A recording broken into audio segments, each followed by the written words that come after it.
Бажаю здоров'я, шановні українці. Dear Ukrainians, I wish you health. On December 3rd, I held another meeting of the staff. The commanders reported on the situation in specific directions, in the most important directions. In the Donetsk region, Bakhmut, Soledar, now as before, it's the hottest, most painful. We do everything to help our boys in this direction, our heroes who are holding the defense there. Everyone there deserves the highest gratitude. And now I would like to separately thank the border guards of the CHOP detachment, who are fighting near Bakhmut, and on December 3rd landed another plane of the occupiers, the Luhansk region and Kharkiv region. We are strengthening our forces. South, we continue to erase the capabilities of the occupiers. Border, we are strengthening the entire perimeter. Black Sea water area, we are working so that finally caliber missiles could be at least at the bottom of the sea. Of course, we discussed further steps in the area of total spiritual independence of Ukraine and protection of our state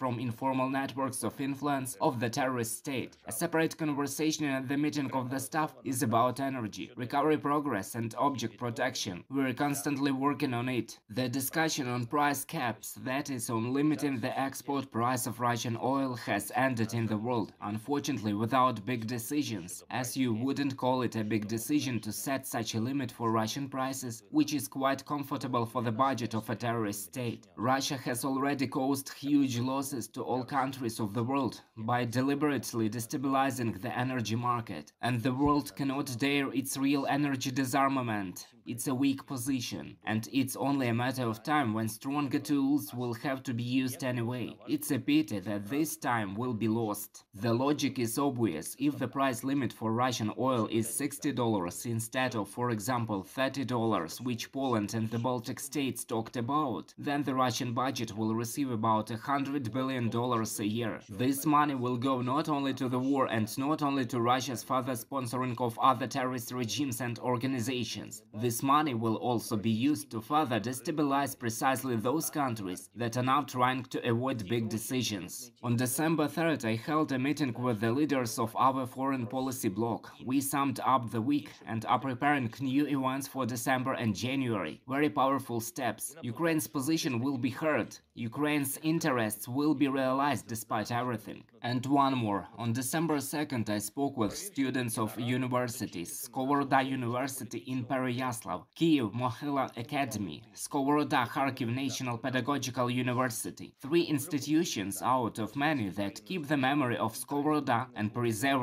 Ukrainianness itself. On December 3rd, I also visited the exhibition The World of Skovoroda at the Ukrainian House in Kyiv. And it is right that in such conditions, in such a year, events of the 300th anniversary of Skovoroda are taking place all over the country. It is right that there is strength. There is the strength to take care of Ukrainian in all its manifestations, because our victory is being achieved by the strength of arms and the strength of the spirit, the strength of the soldiers and the strength of the people, the strength of the state and the strength of culture. The strength of our unity is our ability to work together for the sake of Ukrainian interests and our ability to support each other. Support because we are Ukrainians, and the strength of this argument alone should be enough for all of us. Glory to all who fight for Ukraine. Glory to all who work for our country. Eternal memory and respect to all those who gave their lives for independence. Glory to Ukraine.